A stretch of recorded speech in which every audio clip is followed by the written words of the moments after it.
Am I starting? No, I'll wait. Give everyone about 3 minutes, and then yeah. So we'll wait. Just wait a couple of minutes. Okay. Actually, we won't wait a couple of minutes. I'll start now. Okay.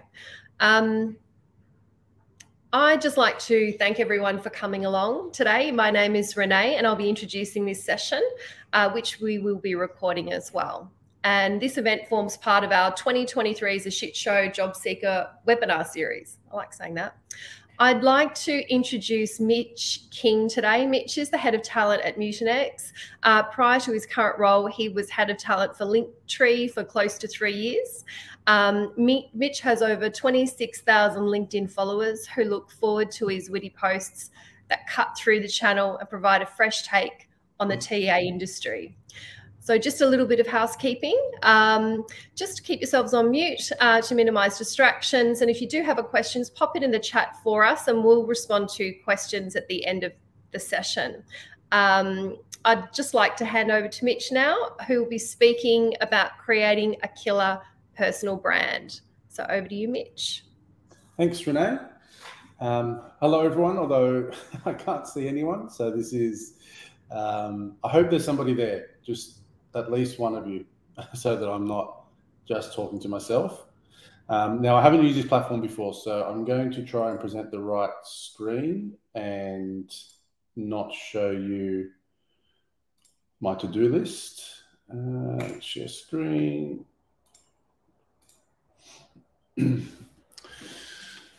Okay. Now, somebody give me some indication that they can see that screen, because all I can see is myself. Chat, Renee. Someone sent a courier pigeon. I can't see the screen. Yeah. So actually, hang on, wait. Oh, that might be there. On the screen now? I can see it now on my screen.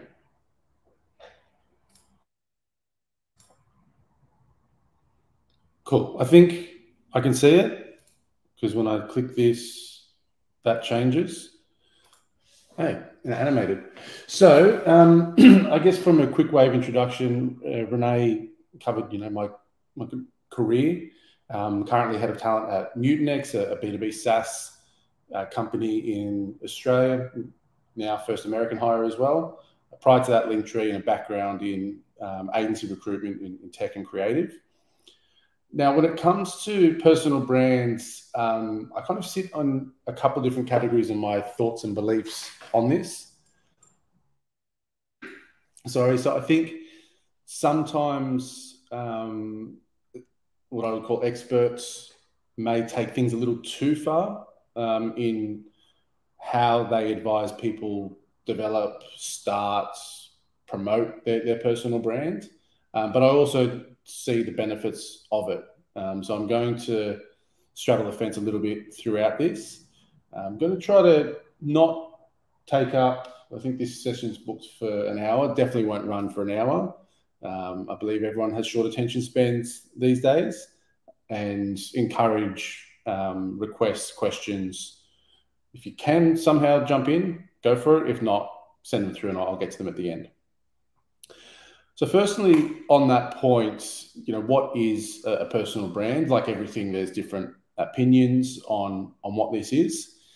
So I thought when I was putting this session together, I'll just have a quick look and see, what the consensus is. So starting with the Google, that's where, most people go to get their information. And a couple of the quotes I saw from the first few results. Personal brand is about visibility and the values that you outwardly present. It's a process of creating a brand identity for an individual. And I've put that twice. Good proofreading. And it's a process of defining and promoting what you stand for as an individual.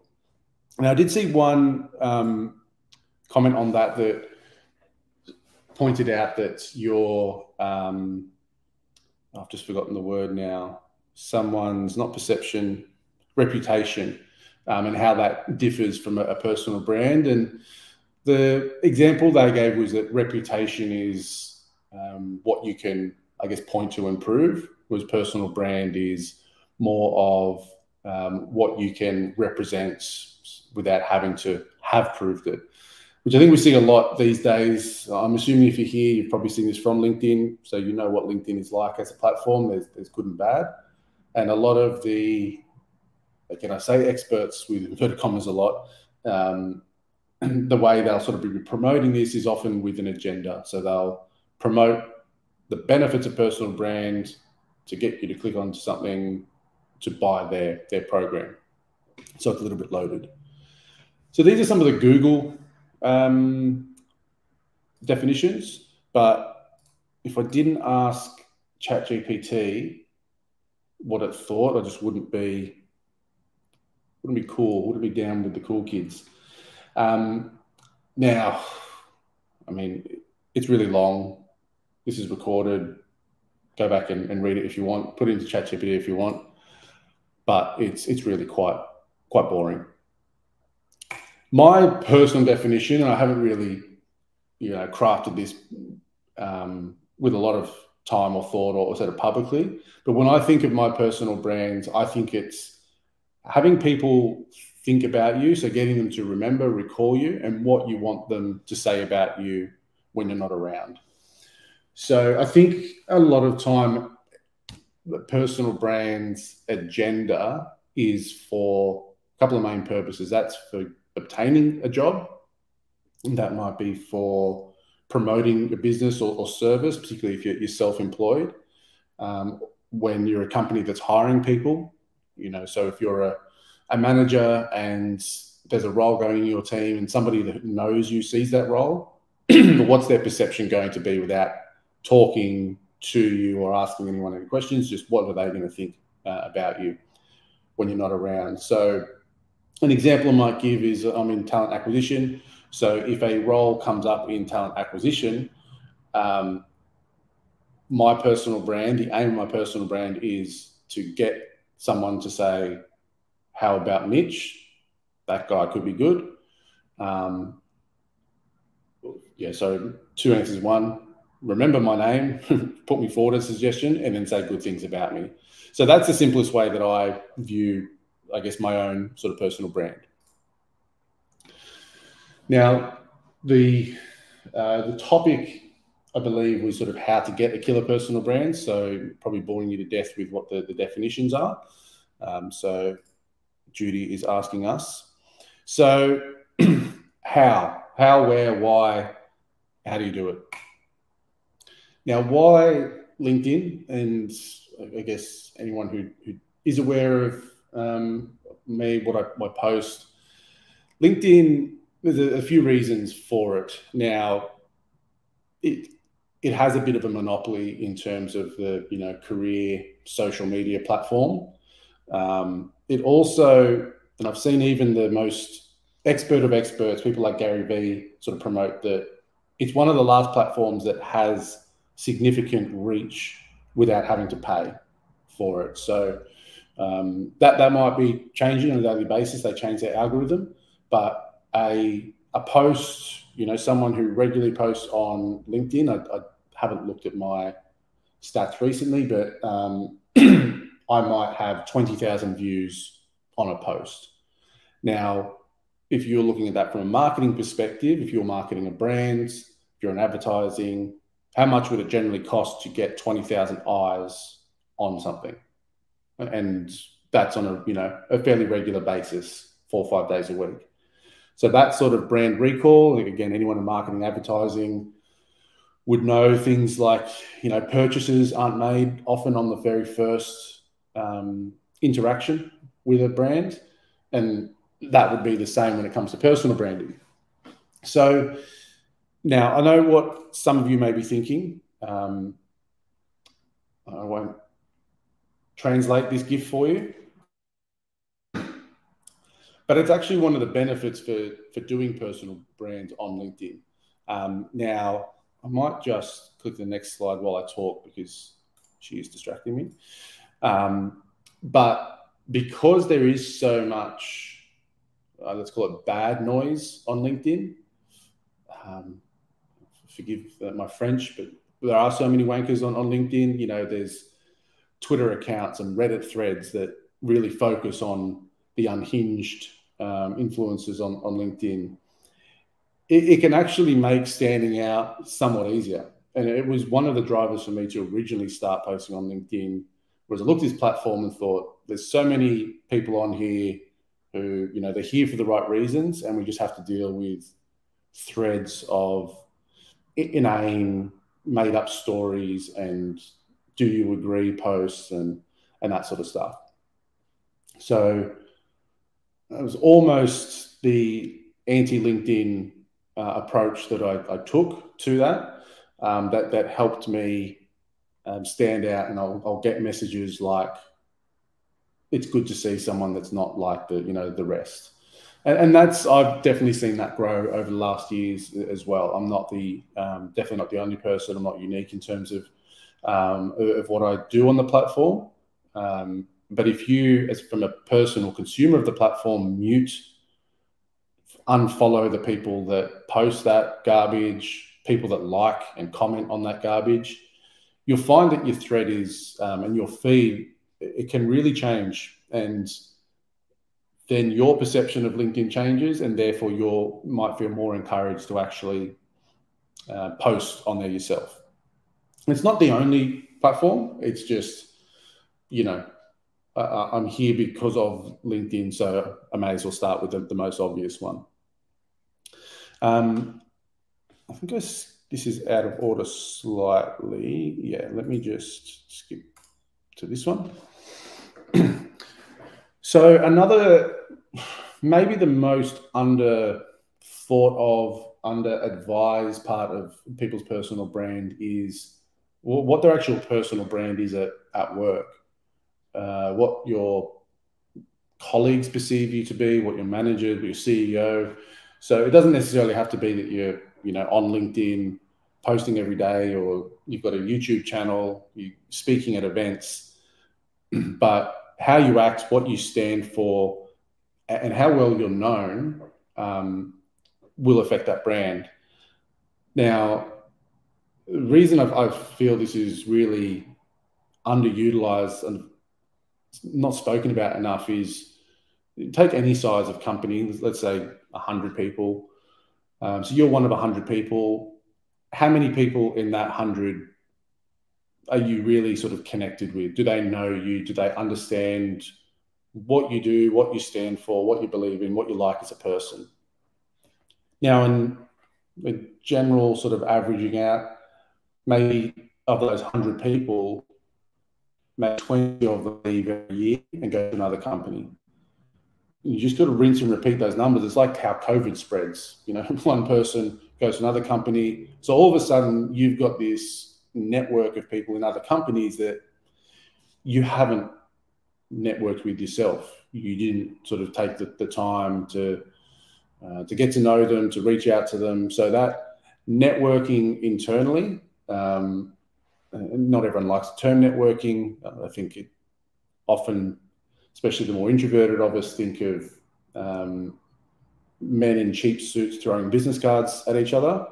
But it doesn't have to be like that at all. It's really just often being a nice person who's good at their job and getting people to know you for that.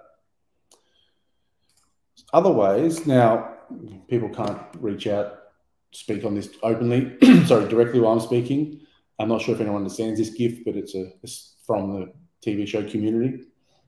So your community, that's in different ways. So from talent acquisition, there's a few companies that run, you know, events on a regular basis. So, for example, I was speaking to Joe from ATC earlier.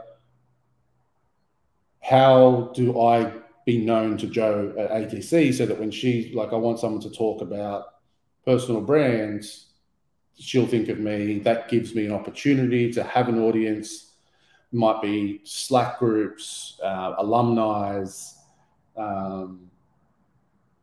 all different forms of communities these days, especially online and in person.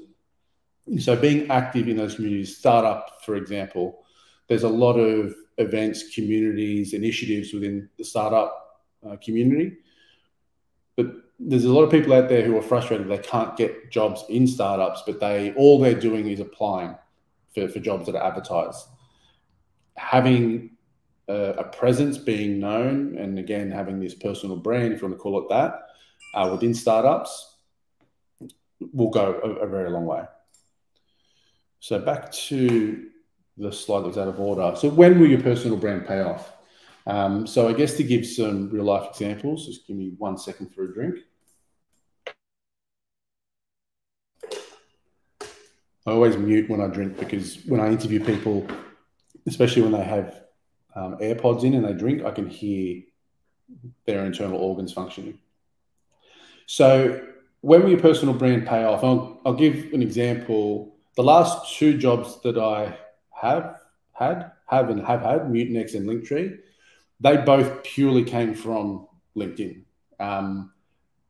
Both times founders reached out to a post that I put up that had said, I've left my role, I'm looking for another one. This is why, this is what I want to do. And those posts got liked and shared, and people commented, and then it came to people's feeds, and that's where it paid off for me. And it's always been, for me, a couple of reasons why I do it. One, for personal benefit when I need it in terms of getting a role. Because of the role that I play in talent acquisition, recruitment as well, it's also to promote the companies that I'm recruiting for and the roles that I'm recruiting for. So, I mean, I've got a pet hate when I see recruiters or talent acquisition people on LinkedIn post things like, I'm recruiting for this role, click to apply. It's like, what? There's no promotion, there's no marketing of this. So although a lot of the content I post isn't related to the company or the job, it's just that familiarity, it's just that consistency, so that when I do post a job or something about the company, it's more likely to be seen, there's awareness, there's familiarity, increased engagement, click-throughs, etc. Then things like opportunities like this to speak, present on this event. Again, I can't see a single person on here, so I don't know who's on here, but it may well be that somebody says, hey, I saw that presentation. Well, let's be honest, someone could say I hated it. They probably won't message me that because that's not how society generally works, but they really liked it and they were thinking about putting this training course together. Would I be interested? Things like that. These are the opportunities that it can create for you. So find myself. Okay. So not knowing where to start. I have run a couple of sessions, courses internally and privately with people in teams about personal brands or even just posting on LinkedIn. And the number one reason people weren't posting on LinkedIn is they just didn't really know where to start. They just, that starting point was just such a blocker to them doing anything. So the few points that I just put down that, again, are very surface level to get people, if they want to start creating a personal brand of their own, is maybe just write a list like this. So firstly, understanding what you want to achieve from the personal brand. Is it because you want to get a role, a new job, you want to change industries, you want to be seen as a thought leader? Having a purpose helps. If you're honest with yourself and you just want a personal brand because you want likes and followers, you're probably already up against it, because I think people see through that. They see through people that are just doing it for the, for the likes and what's the word I'm trying to think of? Need another coffee. Not true to themselves. It's just purely numbers and metrics. Secondly, sort of what do you know? What is it that you could educate, teach people, advise on, that sort of thing? And this will come to another point, but I don't mean that you're an expert and that you know more than anyone, but just what do you know? What are the values that you hold, that you want to be, I guess, known for, want to look for. And this will sort of come up again in a little bit, but just picking and sticking to them. What holds a lot of people back is a thought that their values or beliefs are probably their own and just their own. But the more, and I've found this a lot over the years, the more you're just going to go, I'm feeling this way, I think this, I believe this, I'm going to say it, the more you just get a lot of people going, thank God, I thought I was the only one. So you're not, very likely you're not the only one, just no one is saying it. Now, as simple as this is, just start doing something. Don't overthink it. If you're talking about LinkedIn, people often look at that first and they're trying to craft the first post and make it a piece of art. Really, it's just get started. One of my former colleagues, when I ran this session with them, went back through the archives. I think they went back 3 or 4 years of my posts and found an absolutely rubbish one of mine that had like 3 likes. And that's really what it is. You just start, don't expect a lot, but it will snowball. If it is things like LinkedIn or any social media or speaking at public events, the analogy I use is it would be like walking into a bar where you don't know anyone and you just start talking to yourself. Now, eventually you keep going back to that bar and people go, I've seen that person talking. I'm going to go find out what they're talking about. And then, each time more people sort of gather around. So you do have to start and you do have to keep going. A lot of people just simply drop off doing it because they don't see results instantly. But it just won't work. Well, it's very rare for it to just work instantly. The number one rule, advice, can't think of another word, but being yourself. So just sort of picking in, this will sort of flow into the most common mistakes that people make. Number 2, there's trying to copy someone else, seeing someone and going, they've got lots of followers, they've got lots of likes and engagement. I want to be like them. It often just backfires. You just need to sort of be who you are, and then you'll find your audience and your community sort of out there. Now, Renee sort of started and how many followers I've got, 20 whatever thousand. I think it's probably underestimated how many people I've had message, comment, block me that hate what I post. I think people won't see that as often as I will. And it's probably something I should have added to that list. And it's never starting out of fear, but fear for that negativity, that backlash. I think being aware that it's almost certainly going to happen. And maybe this is a whole other session, maybe it's a session with your therapist, but I just don't give it any thought, any time. There's not a single person or thing in the world that everybody likes or loves. So I'm not offended when a GIF that I post on LinkedIn isn't one of them. One of the other ones, number 1 here, they think they aren't experts. And I would have fallen into this category for a long time as well. It's like, I'm not going to post.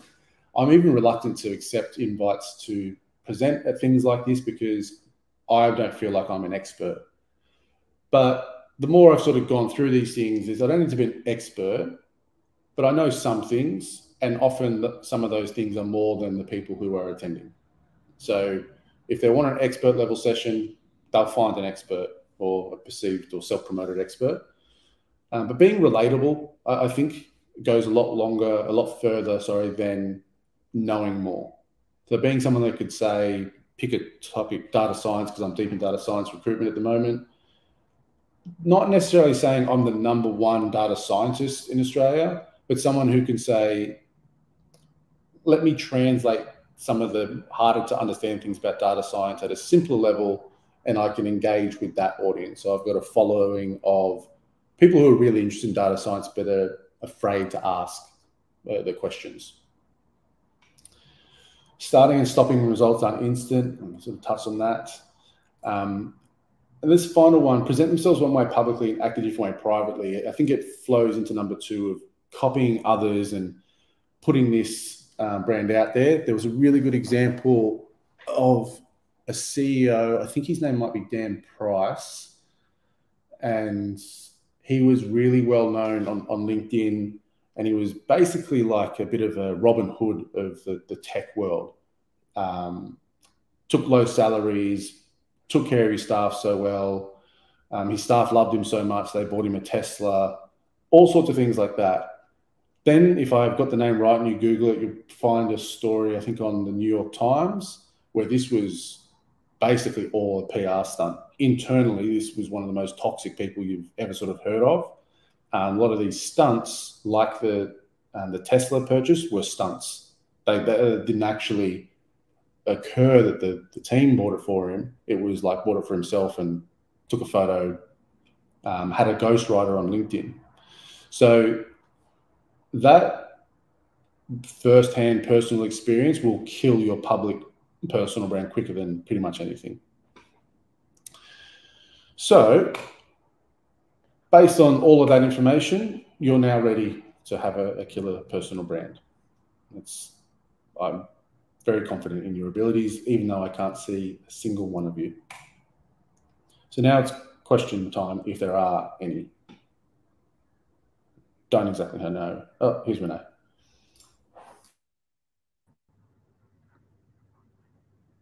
Thanks, Mitch. That was great. I can't see any questions pop up, but what we might do is just give people a few minutes to see if any questions flow in. Sure. I can also comment because I became a follower of yours. Makes you sound like you're a cult leader, but you're not. I became a follower of yours on LinkedIn probably about a year ago, and I really appreciated the honesty and the wit and humor and taking anecdotes from everyday life and applying them to what you might see in the life of a recruiter or a talent acquisition leader, for example. So that's something that I like. And I do struggle with the channel a little bit as well in terms of the types of posts that you see. Oh God, not another humble brag, that type of thing. So yeah, I think as I touched on, I think it's underrated to refine your feed a little bit in blocking those. Every time you see one, there's a little button. I think it's 3 dots, and then you can mute that person or unfollow them. I've never thought of doing that, actually. Yeah, it really does make a difference. There's a lot of people that, I've seen, and some of them quite, big influencers who I just don't love their content. And ever since I've done that, I've just felt that, I've enjoyed the platform myself more and seen, and I guess met people on there that are much more aligned to, what I want to see. Okay. Yep, that's a tip as well in terms of curating the types of content that you'd enjoy reading as well. Yeah. Great. Well, I don't think there are any more comments, but I know that there's been quite a few attendees to this session, so I hope everyone's enjoyed it. I certainly have. And thanks very much for your time today this morning, Mitch. No worries. All right. Well, thank you, and hope everyone enjoys the time back in their day. Thank you. See you later. Bye.